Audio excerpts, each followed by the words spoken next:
to the podcast Food Talks. I'm Dallas Townsend. I will be your host, and I act as the uninformed consumer asking a nutritionist all the questions that you have.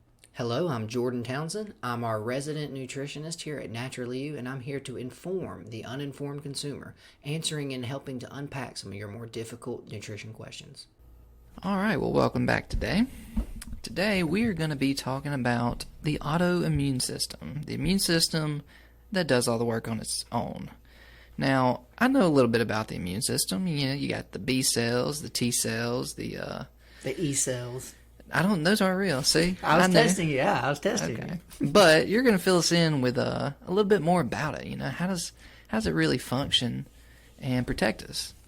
Well, the immune system as a whole is an entirely different thing. And I think we've had a little bit of a podcast on this, right? Yeah, we covered immune system. We've talked about innate and then active too, because there's different levels to it, right? There's things that are, you know, the first responders, then there's the ones once you actually make antibodies to things, then you bring in, like you were kind of saying, the T cells, which are more of the heavy artillery, if you will, to actually attack something once it's decided it's bad. And that actually transitions us perfectly into why autoimmunity is becoming such a problem like it is, because that's what's kind of weird about autoimmune disorders. A lot of them are new. Not that they're new as in they've never existed, but they're becoming so prevalent amongst our populations that they're now gaining a lot of traction. Case in point, you and I, we both have celiac disease, which, again, if you ask anybody before 2005 what celiac is, they have no idea what you're even talking about. Whereas now, this gluten sensitivity, wheat sensitivity, all that has become a little more mainstream and common. And that whole point is what really underlines autoimmunity. Autoimmune means, for whatever reason, your own immune system gets twisted around, basically. It gets confused. And instead of actually identifying and attacking a bacteria, a parasite, a fungus, whatever may be, a virus, whichever might actually be attacking you and is an actual threat, it for some reason decides that either something foreign, whether it be benign or not, or something internal is a threat. So that's where this gets interesting, because when you look up, there's actually a registry for these. There's a whole list of them, and there's about 85 plus autoimmune diseases that we've kind of identified. Some of them are things like vitiligo, which is a skin condition similar to things like psoriasis and eczema. Those are both also autoimmune I was just about to say, read them all in order. You don't want to hear. Well, then there's things like Raynaud's, restless legs, celiac and Crohn's. Lupus is the original. Lupus is the original autoimmune disease? The grandfather of all autoimmune diseases. Wow. And I say that because it was the first one that was really identified and separated out into its own thing. Because lupus is even more interesting because it moves around, but we'll get into that in just a second. Okay. I was just going through all these different ones because what it is they all affect different systems. You know, I believe, if I'm not mistaken, let me scroll up here real quick. I think there's one that affects the kidneys, and I can't remember what it is. I thought it was chronic kidney disease. KKD? Yeah, but it's not listed. Actually, that's CKD, right? Yeah, thank you. But no, depending on what organ it is, like, let's just go with one that I know, celiac. So for us, our bodies have identified wheat as a foreign invader. So this is where it gets so interesting, is wheat is a very common thing that humans have eaten for thousands and thousands of years. What's happened in our bodies that for whatever reason it now sees it as something attacking it? Because this is where it gets strange. Not only, because again, you can get into the other parts too where the wheat's changed. It's not the wheat that we originally cultivated thousands of years ago. Mm-hmm. Is it because it's harder to digest now? Is it because it's more inflammatory? Is it because of all these other increased gluten by volume, all that type of stuff? That when it gets into the colon and starts causing inflammation, the immune system now sees that as, hey, this thing that they keep putting in is actually damaging the intestine. The problem with that is wheat doesn't fight back. So all of a sudden, your immune cells start attacking the tissue that the wheat is in. That for us, that ends up being our small intestine. So now you have your own immune cells attacking your basically your fuel center, where Yeah. you absorb your nutrition and your vitamins and your minerals.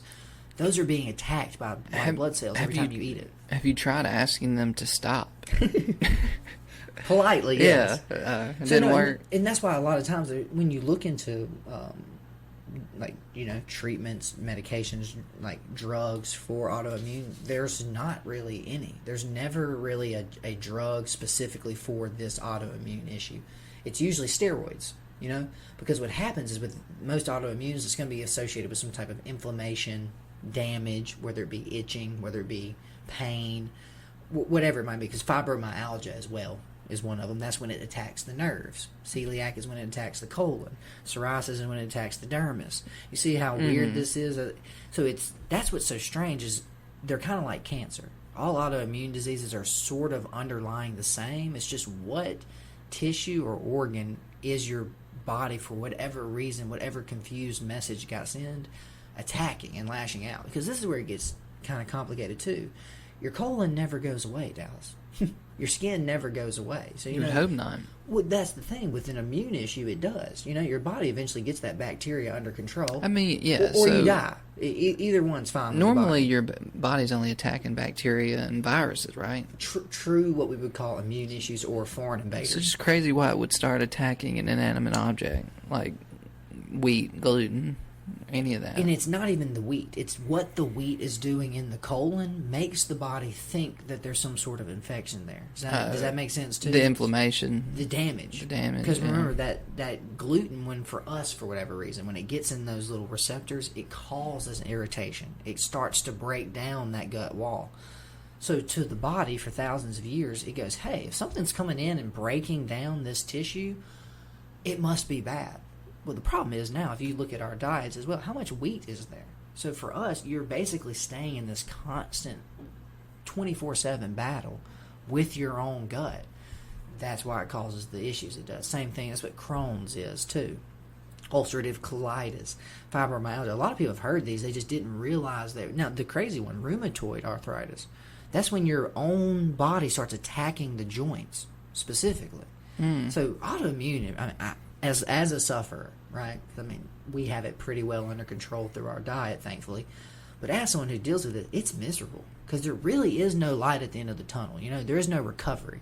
You don't really just get better. You don't just stop having that sensitivity. One of the worst ones, too, I've ever seen is psoriasis. I've had people that I know personally that have dealt with that, and it's its own version of hell.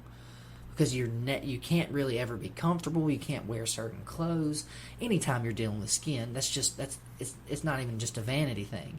It's a comfort thing. You're going to be constantly itchy. More importantly, you start getting on some of the drugs to control these things. You realize they give chemotherapy as a treatment for autoimmune. Because they actually want to kill the cells. So this is where the medical system comes in with their approach is we want to suppress your immune system. So if your immune system being overly active and overly aggressive is the problem, obviously the solution is to suppress your immune system. Well, it will give you relief of symptoms, but last time I checked, do you really want to hamstring your body's own natural defense? No. Because now guess what you're now more likely to get? COVID. You're more likely to get every cold that comes through. So this is another frontier of medicine that we really just need to embark upon. This is the new frontier. Other than the whole gene therapy thing, and that's what they're really trying to get And the down gut to, biome. Right? Well, and not even the gut biome. They're not trying. They don't give two shits about the gut biome. They need to. Pun intended. But there's no money in it, right? There's no money in fixing your gut biome and then you're healthy forever, right? But this is where it gets strange too. Now, this is purely anecdotal, but I was listening to a podcast with Brian Callen. He's a comedian, actor. He was saying if he eats wheat, his psoriasis breaks out. If he goes gluten-free, does not eat it, completely clears up. So that sounds a lot like for me and you, right? When I eat wheat, my celiac, my big symptom every time is always acne. My face breaks out into these like cystic bumps all over it. Now, if I keep eating it, that's when the brain fog starts. Then that's when the constipation starts. And then long term, hey, you're going to have chronic inflammation in your gut. I'm going to stop absorbing nutrition. I'm not going to be able to absorb as many vitamins and minerals and essential fatty acids if I'm staying in this So it's almost like a cascading effect. The acne is not the reason I eat gluten-free so strictly. It's my body literally cannot handle this, especially over time. That's why it's interesting that it's a volume issue. It's not just you eat wheat, now your psoriasis is back for 6 months. He eats wheat, he gets a small breakout. If he stays off of it, it goes back away. Yeah. So that's where this gets even stranger. Pulled up a website and just scrolling through the, like you said, there's 85-ish immune that we've disease. identified for sure. Now there's more. I mean, this one's got about 15, but it's just, where do you even start when it can affect every part of your body? An autoimmune disease can attack. I wanted to go back. I'm glad you said that real quick. So hold your thought too. But that's lupus. That's why lupus is so, I mean, truly sinister, man. Anyone that I know, my heart goes out to anyone that suffers from lupus. Because lupus is even stranger. Because lupus will attack your elbow, and then it'll attack your kidney. Then it'll attack your small intestines. Then it'll attack your liver.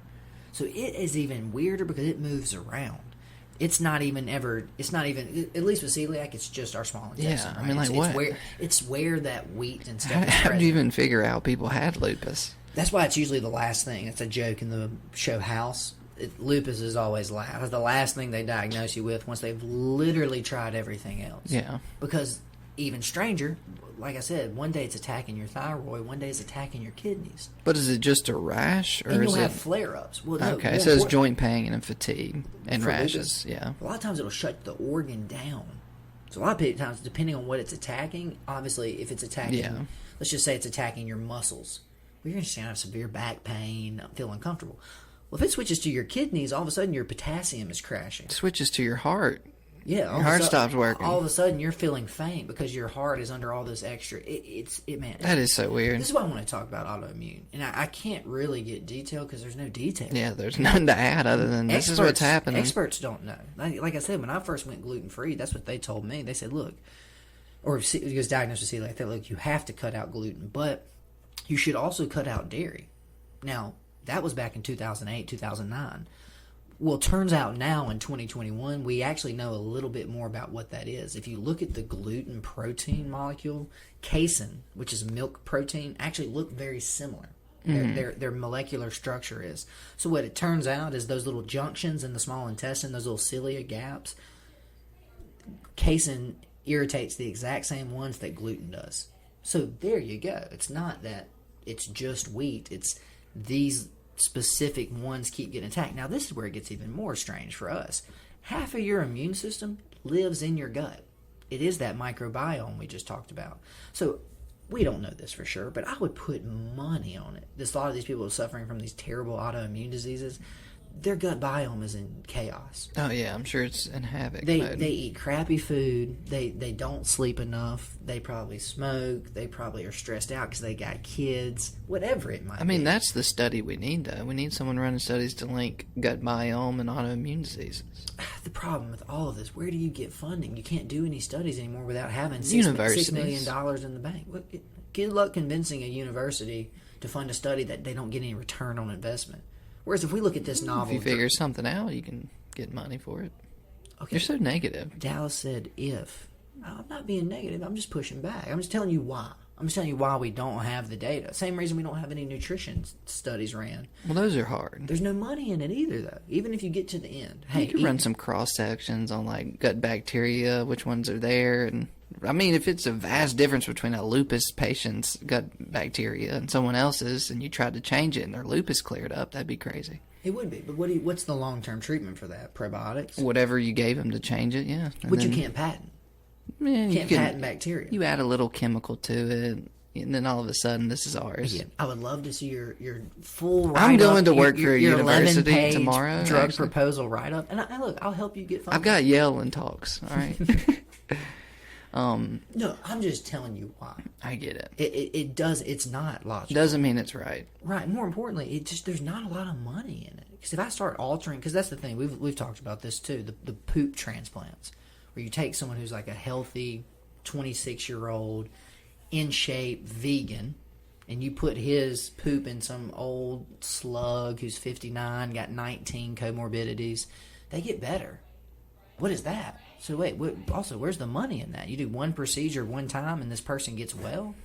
So that's where this gets strange, is we've monetized medicine to a point where all of a sudden, if it doesn't pay, well over time, there's no reason to even invest in it, even if it's the actual answer. Yeah. Case in point being food, right? That's what we're sitting here doing all day, every day, is trying to get people to clean their diets up. More importantly, get the nutrition you're not getting in. Wow, Jordan, I feel better. I'm sleeping better. My joint pain has reduced. I've actually got a lupus client that I work with.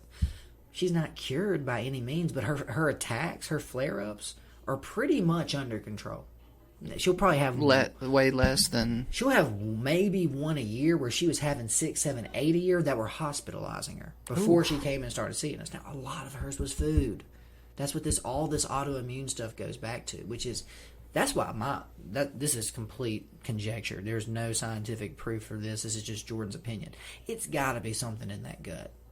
If half of your immune system lives in your gut, and the thing we don't think about is if the small intestines or the colon are not working efficiently, you can't even absorb the good stuff. You can't even get the vitamins in you need to build immune cells, right? You can't even get the essential fatty acids you need to build a proper brain. You can't even get the vitamins and minerals in to do and run the machine properly. Yeah. So I think that's where it really starts, is this gut starts to get disproportionate, if you will. Either that or you have some bad T and B cells that are just coded for the wrong thing. You know what I mean? Like but remember, they follow orders. Yeah, and they followed a bad order to attack the inflammation, and now they're just... But what's that what order above them, right? So that's where it's coming from, which is the body sees... Hey, we're noticing that there's chronic inflammation in your dermis layer. So, hey, send some of these B and T cells to that skin layer and attack whatever is keeping this irritated. It turns out it's just your own cells. So you're all of a sudden, these T cells start just attacking and killing, so you get these rashes and this burning and it's itching and it gets placky. We call it psoriasis, but your body is just sending... It's just confused. It doesn't know how to handle it. It said psoriasis was just the cells replicating too fast. Like it's just making too many cells. And it builds up that placky, thick layer. Relax. Well, more importantly, what's causing this over-proliferation, right? Is it when you eat something like wheat for Brian Callen? Or is it, could it be chemicals for other people? Because there's things that, like, certain chemicals can cause psoriasis. You know what I mean? If you get them on your skin. It's almost like, do the dermis cells panic? And they're trying to over-replicate because they think they need to try to... You know what I mean? Do they think they're being damaged? Yeah. That's what I'm saying. This is where it gets so strange. You're asking for a non-intelligent thing to explain what's happening behind the scenes, right? Because a cell isn't intelligent. It's just following chemical orders given to it by its superior. That is wild. I looked up fecal transplant. Mm-hmm. Get a little more information on that. And it says they've been doing this since ancient Chinese medicine more than 1,700 years ago. Explain to me how you transplant fecal matter 1,700 years ago. Because I don't. You would eat it. And that's not comfortable. Put it in that's going to open up. You know what I mean? Like if I put... Okay, they had rubber back then to some degree, right? But it's not... Rubber is going to go straight through you. I don't know. I was just uncomfortable by that sentence. I was like, maybe y'all shouldn't have started so soon. Maybe you should have waited. That's why I lost some of its appeal. I don't know, but what if, like... That'd be crazy one day. Say give it 10 years. They do more research on gut biome. Like, look, bro, we're paying healthy gut people like $2,500 a month for their gut bacteria, like for their poop, just because you got good gut bacteria. That would be crazy. All of a sudden, you're just getting paid to take a dump. Sign me up. Yeah, seriously.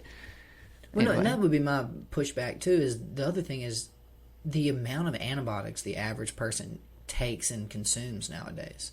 That's got to be playing into this autoimmune, right? We're artificially changing people. I swear, there's no 100% proof. Now, Kim had it as well with the celiac stuff. But me being on 9 rounds of antibiotics before I'm 1 year old, that can't be good. No. That can't help me have a good... It's definitely not normal. A normal gut, exactly. More importantly, you've killed off all these bacteria. So maybe the bacteria or the immune cells started attacking the gut because there were some bad players in there that it was still after. I don't know. The problem is the word normal. What's truly normal? Because there's a lot of things today that are normal, But you go maybe 10, 20 years back, that's not normal. It's not even close to If normal. we even go 100, right? We always talk about this. There's no electricity. Yeah. So what's normal?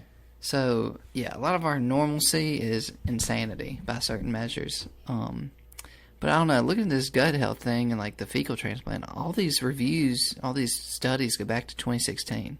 What y'all been doing for the last 5 years? You just stopped? No money and pooping in other people's That's mouths. all I'm saying. You're not. That's not how they transplant it. First off, that's a good bit though. Do you know Honestly, that? that could play out well. Have you seen one take place? No, I actually have seen it. They actually, they treat it like a medical product. They harvest it, they process it out. They actually, before they transplant, they actually do a full analysis of all the bacteria. But, well, yeah, And then they encapsulate it, and you actually just take a pill. I was about to say poop pills. Probably the easiest way. And I think that's what happened to. Oh, imagine if that bursts in your mouth.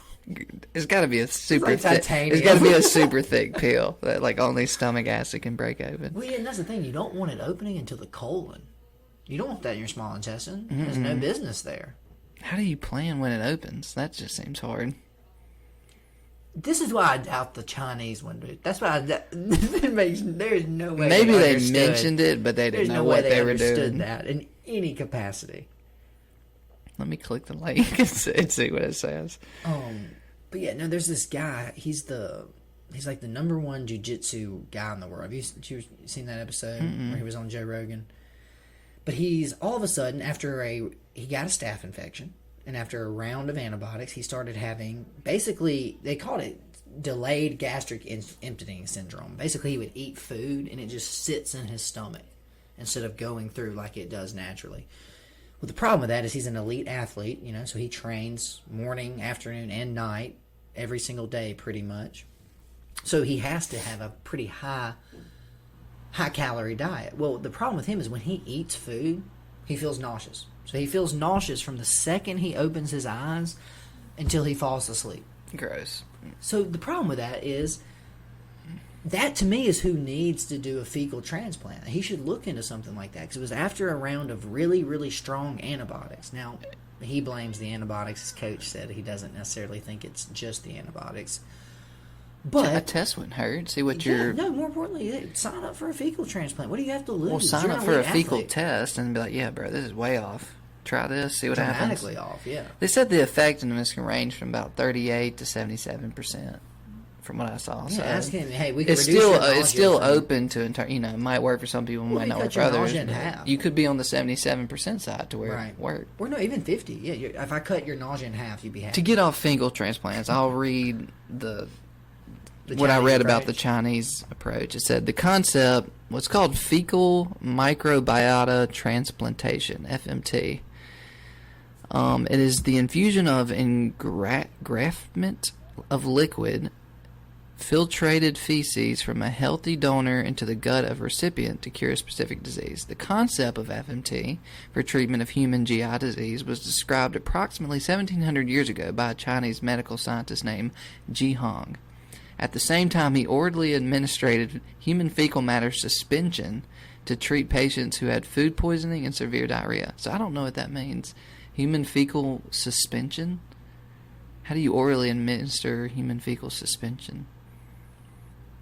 Suspension 1700. usually means like isolate, right? You like spin something up to. Or being held up? I don't know. But this dude was putting poop in people's mouths a long time ago.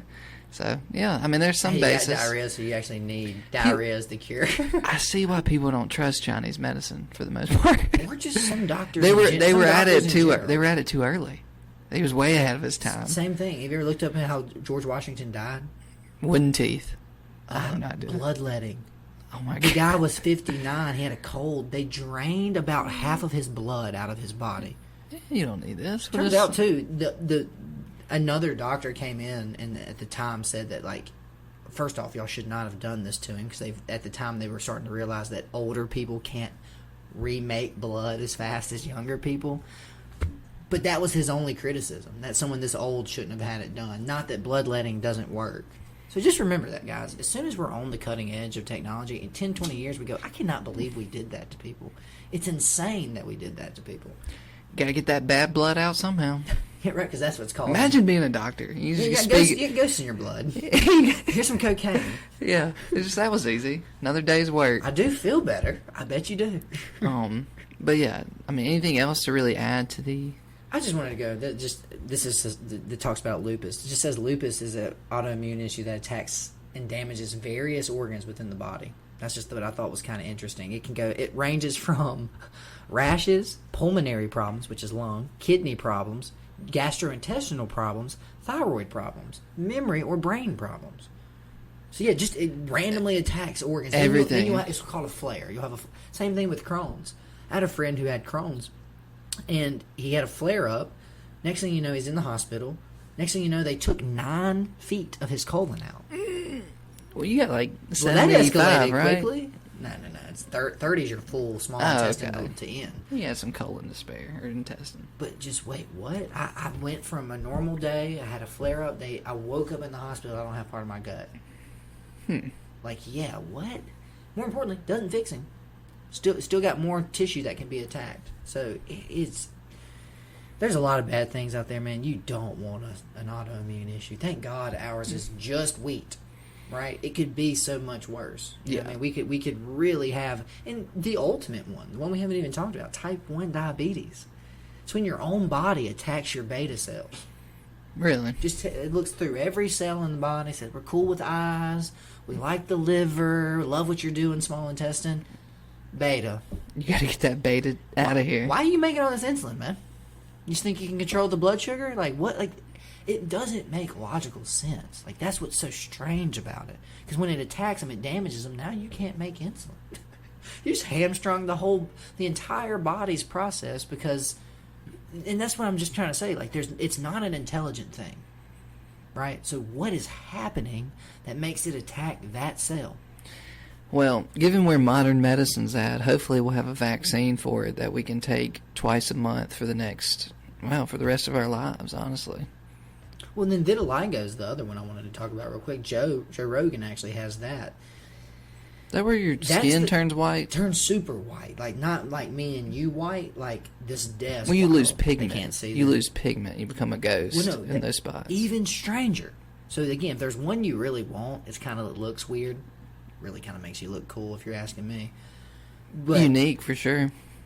I'm just... Versus fibromyalgia, which is when it attacks the nerve. You want to talk about pain? Yeah. How about your immune system starts attacking your nerve cells?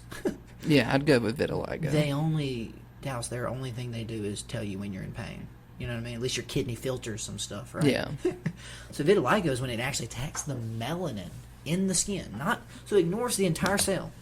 Just goes for the melanin producing part of the skin, destroys it, then you have a complete bleach white spot on your skin. So like, wait, that's what I'm just trying to say. What, it can be body, so what is random, happening? yeah. More it can be anything. Vitiligo and stuff usually shows up after 40. There's almost no sign of it under that. Surely there's some outlier cases, right? Yeah. But what is that? You just got so bored, immune system, that you, hey, I'm tired of you being tan. Like, this is why I wanted to talk about this stuff. It really is almost mind-blowing. There's almost no method to because, like... How would you get to the bottom of that? We can't. That's why there's all this research, and more importantly, it's the most profitable drug market other than cancer right now. Because when you get an autoimmune disease, it's purely steroid treatment for the rest of your life. Steroids, autoimmune suppressing drugs like Humira is a big one. What's the other one that they... But you think that it's diet-based, and it could help. Well, that's the thing. If you're putting something in stressful and inflammatory and unrecognizable, a lot of the crap food we eat nowadays that didn't even exist on the planet 30, 40 years ago, yeah, you're starting to confuse this thing. And more importantly, wherever that... Let's say you eat that food, and for whatever reason, the place it makes it is your skin. You know what I mean? Because every time you absorb something, it makes it to all the different cells. Well, if that reactive negative thing ends up in your liver, it attacks your liver, right? If it ends up in your skin, it attacks your skin. It's almost like it's... You know, we have radioactive isotopes. It's almost like it's following where the food went. That, again, pure speculation. Do not ask me for any references on this. This is just me trying to make some sense of how is it so wide-ranging and how is it so random? Right? Because then you're fine for 8 months. Then you have a flare-up and they take half your colon out. What happened? What did I do? What did I put in? What did I trigger that? And it can be stress. That's what I was going to say. A lot of times it's just your family. You know, a lot of times you have a death in the family, kids, things like that. That can trigger flare-ups. So it's just wild, man. Well, hopefully this next decade is the decade of autoimmune disease discovery. And we help a lot of people out. I feel like it's going to ultimately be some sort of genetic thing they can hopefully fix. Where they can go in and reprogram that, turn that gene off. Yeah. Hey, stop freaking out and attacking our skin, man. We're just eating food. We're not. We need just some way to communicate with the autoimmune system. We need Wim Hof. But yeah, I think we can wrap it up there. I'm still in the camp for lupus is caused by ghost in the blood, and it travels around your body. It really makes sense to me, honestly. So you're on about the same understanding as the cutting edge scientists, which is terrifying. Yeah. Because that's the thing, we live in this modern medicine world now, right, where we feel like we just got everything figured out. Right? Well, we did, and then all these autoimmune diseases started showing up all of a sudden, and we're like, oh. Great. And like I said, it's just so crazy to me that we give people things like chemotherapy drugs to just, if we can just shut the immune system down, your symptoms will get better. But my God, now you catch every little bug that comes by. Yeah. Now more importantly, now you're open to actually dying of things like COVID because you are on methotrexate. That's the big one they give for autoimmune diseases, as well as like things like steroids, just anything to try to reduce inflammation and chill your body out. All right, well, we will update y'all if we find anything new about autoimmune diseases, but thanks for listening, and we'll catch y'all next time. I usually say bye.